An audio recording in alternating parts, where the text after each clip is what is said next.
Hello అందరికీ. ఇవాల్టి మన టేస్టీ అండ్ హెల్తీ రెసిపీ చుక్క కూర కర్రీ.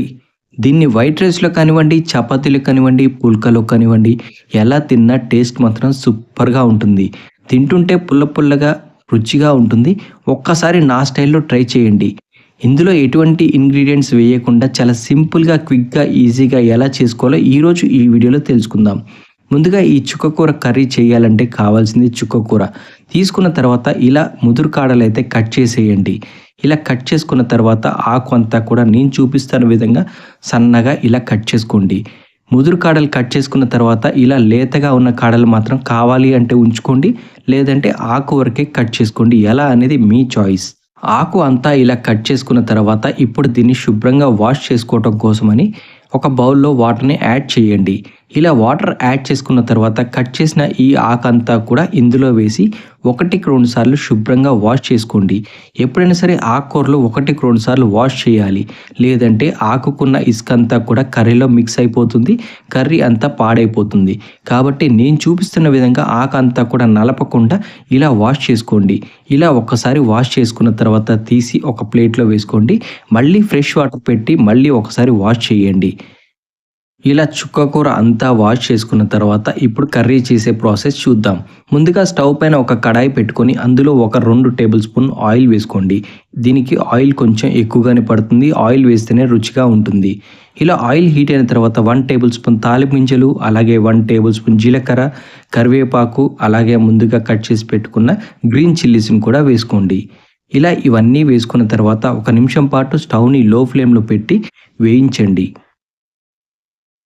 గ్రీన్ చిల్లీస్ అన్నీ వేగిన తర్వాత ముందుగా కట్ చేసి పక్కన పెట్టుకున్న ఆనియన్స్ అన్నీ కూడా ఈ తాలింపులో వేసుకోండి.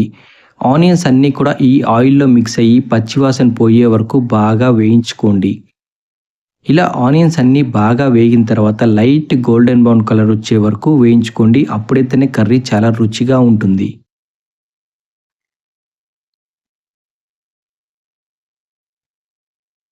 ఆనియన్స్ అన్ని త్వరగా వేగటం కోసమని ఇందులో 1 టేబుల్ స్పూన్ పసుపుని యాడ్ చేయండి.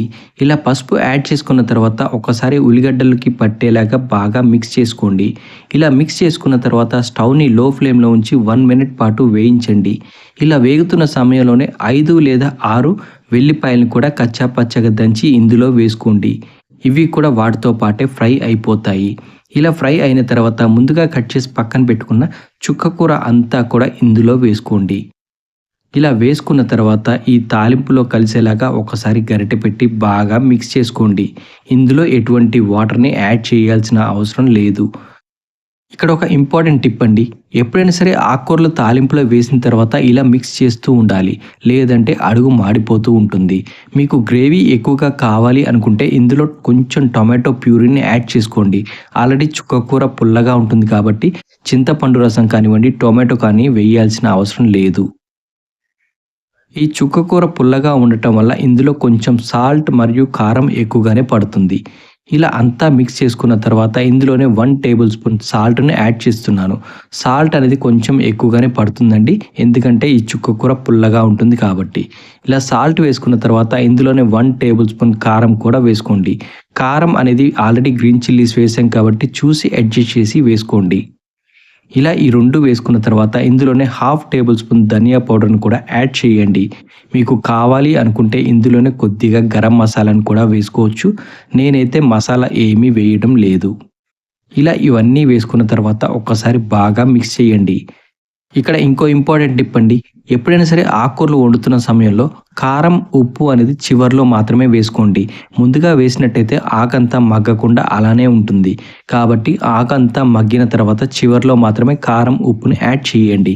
ఇలా అంతా మిక్స్ చేసుకున్న తర్వాత చివరిగా ఇందులో కొద్దిగా కొత్తిమీరను కూడా యాడ్ చేసుకోండి. ఇది వేయటం వల్ల ఫ్లేవర్ అండ్ టేస్ట్ చాలా బాగుంటుంది. ఇంతేనండి. చాలా సింపుల్గా, క్విక్గా, ఈజీగా ఎలా రెడీ చేసాను చూసారు కదా. మీరు కూడా మీ ఇంట్లో ఎలా రెడీ చేస్తారో, మీకు ఎలా వచ్చిందో అనేది కామెంట్ బాక్స్లో కామెంట్ చేసి చెప్పండి. ఇప్పటివరకు మా వీడియోని లైక్ చేయకపోతే లైక్ చేయండి. ఛానల్ పేజ్ని సబ్స్క్రైబ్ చెప్తే సబ్స్క్రైబ్ కూడా చేసుకోండి. ఇప్పటివరకు మా వీడియో చూసినందుకు థ్యాంక్ యూ. మరిన్ని మంచి వీడియోల కోసం నెక్స్ట్ వీడియోలో కలుద్దాం.